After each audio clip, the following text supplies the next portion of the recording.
Well, it's been a pretty eventful last few months for Delhi's Chief Minister Arvind Kejriwal. There was a very hectic campaign in Punjab and certainly an expectation on his side and on the Aam Aadmi Party side that they would win Punjab. That didn't quite go according to plan, and since then Mr. Kejriwal has been in the headlines for making an accusation that the electronic voting machines that were used in Punjab and in UP were rigged and were deliberately rigged so that the AAP could lose and that the BJP could, for instance, win in UP, or that the Congress could win in Punjab. There's been that controversy and also a crucial bypoll that the AAP has lost just yesterday. Breaking his silence for the first time in an interview since the Punjab polls is Mr. Kejriwal himself. Thank you so much for joining us, Arvind Kejriwal. Kejriwal ji, हम आपसे आज बात कर रहे हैं। कल Rajouri garden का bypoll का रिजल्ट आया और आज आपने कहा कि ये एक सीट का रिजल्ट है क्योंकि कैंडिडेट के खिलाफ बहुत गुस्सा था। क्या ये खाली एक सीट का ही रिजल्ट है? क्या ये खाली एक कैंडिडेट के खिलाफ गुस्सा है? हाँ, दिल्ली के अंदर दिल्ली सरकार के कामों को लेके बहुत पॉजिटिविटी है और ये मैं नहीं कह रहा, आपके रिपोर्टर्स भी जो इधर उधर घूमते रहते हैं वो भी बताते रहते हैं।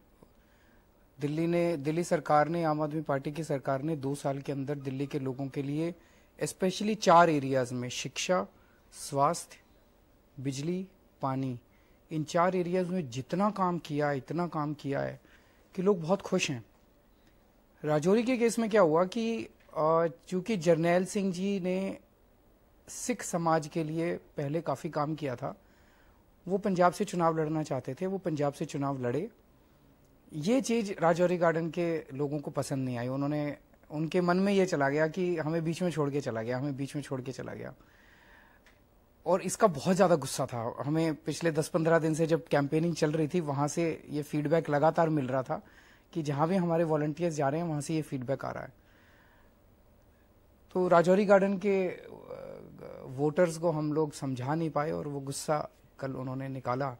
बट ये कहना कि ये कोई ट्रेलर है एमसीडी चुनाव का, आई थिंक ये थोड़ा ज्यादा होगा। लेकिन एक बात होती है हार की, हार जीत तो होती है इलेक्शन में। यहाँ आपकी सरकार है, दिल्ली की सरकार, you have 67 seats out of 70, और जब ऐसा रिजल्ट आता है जहाँ ना केवल हार होती है लेकिन आपके कैंडिडेट अपना डिपॉजिट भी हार जाते हैं। मैं वही तो बता रहा हूँ, हमें 10 दिन से isn't it something more than just anger against one candidate? No, it was just anger against one candidate.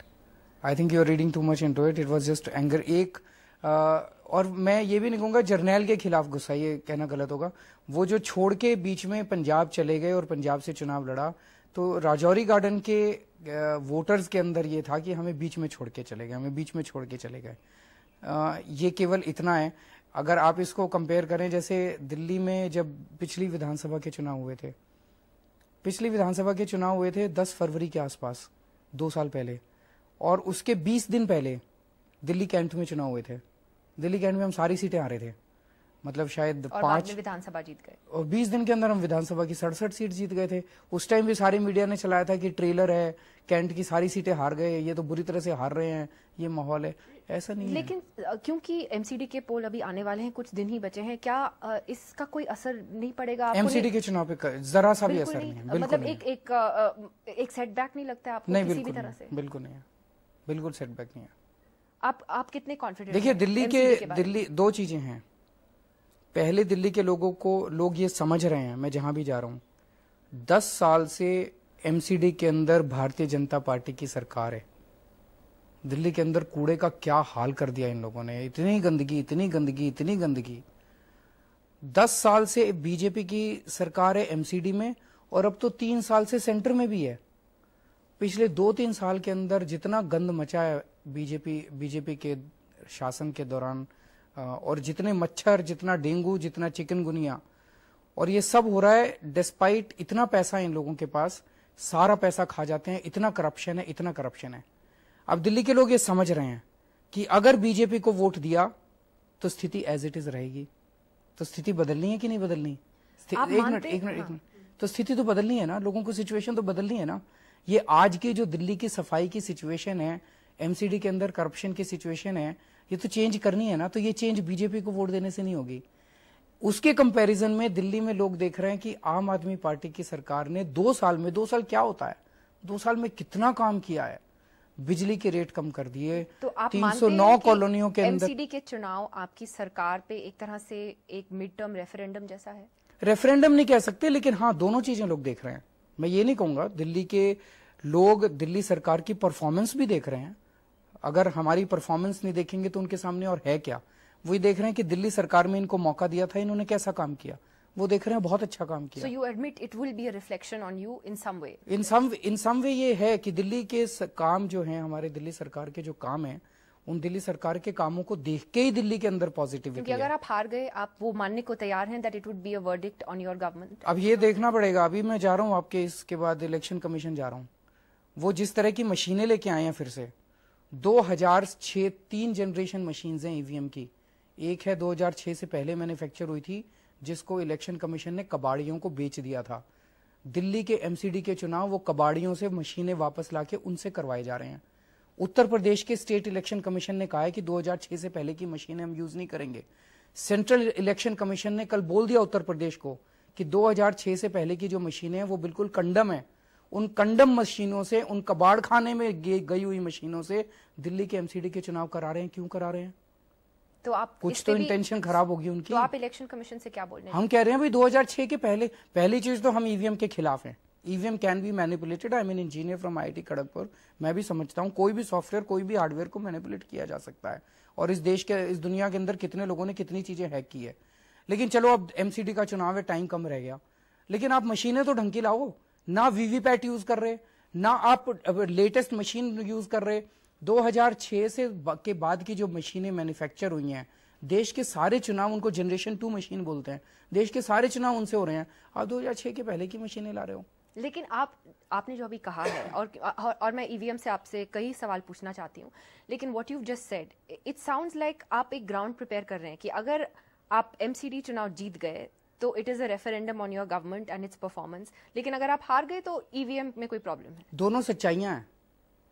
सच्चाई यह है कि ईवीएम के ऊपर आज बहुत बड़ा क्वेश्चन मार्क लगा है। ऐसा क्यों है कि भिंड के अंदर एक ईवीएम की मशीन निकलती है, कोई भी बटन दबाओ और सारे वोट बीजेपी को जा रहे हैं। धौलपुर के अंदर 18 मशीनें निकलती हैं, कोई भी बटन दबाओ सारे वोट बीजेपी को जा रहे हैं। कह रहे हैं मशीनें खराब हैं। इलेक्शन कमीशन ने तो भिंड में बोला कि दे इन्वेस्टिगेटेड और उसमें they said that there was no problem. आप इलेक्शन कमीशन का वर्डिक्ट नहीं मानते? तो पता तो चले कि क्या उन्होंने क्या इन्वेस्टिगेट किया। वो बताते क्यों नहीं है? वो बताएं कि उनके इन्वेस्टिगेशन में क्या निकला। सॉफ्टवेयर के अंदर वो हुआ था, हार्डवेयर के अंदर गड़बड़ निकली। क्या गड़बड़ निकली? एक मशीन ने 20 पत्रकारों के सामने कोई भी बटन दबाओ बीजेपी को वोट जा रहा था। चुनाव आयोग कह रहा है हमने मशीन की जांच कराई, मशीन की जांच में क्या निकला? कुछ तो बताओ। तो आप मुझे बताइए, धौलपुर के अंदर 18, पूरे देश के अंदर मशीनें जहां भी गड़बड़ मिल रही हैं उसमें गड़बड़ सारी यही निकल रही है कि बीजेपी को वोट जा रहे हैं। आप मुझे बताइए, अब इलेक्शन कमीशन ने बोला है that we are throwing open our machines. Anyone? Election commission ने तो नहीं बोला। They have said. कहां है? दिखाओ प्रेस रिलीज उनकी। वो आप कह रहे हो ऑफिशियल ऑर्डर नहीं। कहां है? प्लांट है। मीडिया में तो स्टेटमेंट आया तो आप तो कुछ भी चला देते हो। नहीं, क्यों? मीडिया का स्टेटमेंट आया, मीडिया ऑफिशियल स्टेटमेंट आया that we are willing to. Election commission की नहीं है official. First week of May में कोई भी आके हैक कर ले। 3 दिन से ढूंढ लिया सारे। आप दिखा दो मेरे को कहां स्टेटमेंट है। बट उनका ऑफिशियल स्टेटमेंट नहीं है। हमारे रिपोर्टर्स को दिया, सबको दिया। रिपोर्टर ने पीटीआई की स्टोरी चलाई है। नहीं, हमारे रिपोर्टर ने अपनी स्टोरी चलाई है। आपने सोर्सेज करके चलाई है। नहीं, इलेक्शन कमीशन ने बोला है। दिखाइए कहाँ है। तो आपको कोई, आप कह रहे हैं आपको कोई फॉर्मल ऑर्डर नहीं दिखाया? हमें तो कहीं नहीं दिखाई दे रहा कि तो कहाँ। अच्छा चलिए, मानिए कि वो कह रहे हैं कि फर्स्ट वीक ऑफ मई में we are throwing our machines open, कोई भी आके हैक कर ले। Are you going to go and take up that challenge? सब लोग जाएंगे। आप उनको बहुत दिखा लोग जाएंगे। अभी आप दिखाएंगे उनको? आप देखते जाइए आगे 10 दिन में क्या क्या होता है। मतलब will you be able to present the evidence to them? जरूर करेंगे, सारे करेंगे, मिलके करेंगे। आप चिंता मत कीजिए, अगले 10 दिन में देखिए ईवीएम को अगर इन्होंने कंट्रोल कर लिया है, भारतीय जनता पार्टी ने ईवीएम के ऊपर कंट्रोल कर लिया। पंजाब का चुनाव, उत्तर प्रदेश का चुनाव और उत्तराखंड का चुनाव ईवीएम का खेल है, जनता का खेल नहीं है। और अगर इन्होंने ईवीएम पे कंट्रोल कर लिया और हम सब लोगों ने मिलकर, इंक्लूडिंग यू, अगर हम सब लोगों ने मिलकर कुछ नहीं किया तो ये देश नहीं बचेगा, जनतंत्र नहीं बचेगा। तो आप कह रहे हैं कि अगले 10 दिन में आप सबूत दिखाएंगे कि ईवीएम कैसे हैक होता है? Just wait and watch, just wait and watch. सबसे पहले आप ही को बताएंगे। बट आप मुझे ये अब एमसीडी के चुनाव पे बात करते हैं, चुनाव का टाइम है। नहीं, but when you talking about hacking of EVMs, I mean you are an IIT graduate, how can it happen? मतलब अगर इतने स्केल पे आप रिगिंग की बात कर रहे हैं, it would not just involve a few people in a political party or some officials, that would involve state machinery, it would perhaps involve election commission. It's quite a big accusation to make. अच्छा, मैं आपको theoretical तो बता सकता हूँ, actually ये क्या करते हैं मुझे भी पता नहीं। कैसे होता है? Theoretically मैं आपसे पूछता हूँ, उसमें एक चिप लगती है। चिप 2 कंपनियां बनाती हैं, एक यूएसए की कंपनी है, एक जापान की कंपनी है। यूएसए की कंपनी है microchip technologies private limited, Japan की कंपनी रेनेसां करके कोई है। उस चिप के अंदर सोर्स के ऊपर ही अगर प्रोग्राम में एक ट्रोजन हॉर्स डाल दिया जाए, उस प्रोग्राम के अंदर एक बग डाल दिया जाए, आपको तो पता ही नहीं चलेगा।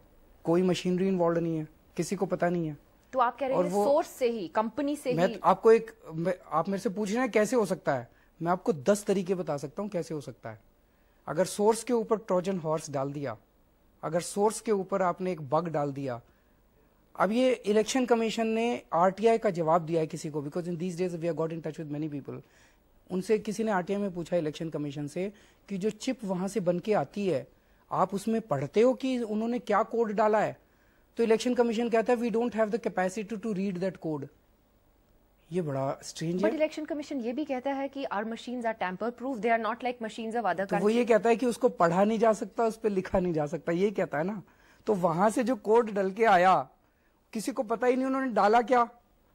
तो मान लो उस कंपनी को किसी ने इन्फ्लुएंस कर दिया और उसने सारी चिप्स में कोड डाल दिया एक। बट कंपनी को, बाहर की कंपनी को इन्फ्लुएंस करना, some people would say that sounds very far fetched. बाहर की कंपनी को इन्फ्लुएंस नहीं किया जा सकता। इस देश के अंदर इतने बड़े बड़े स्कैम हुए, बोफर्स हुए, फलाना हुए, डिमका हुए, पनामा आइलैंड हुए, स्विस बैंक हुए, सारे बाहर के ही थे।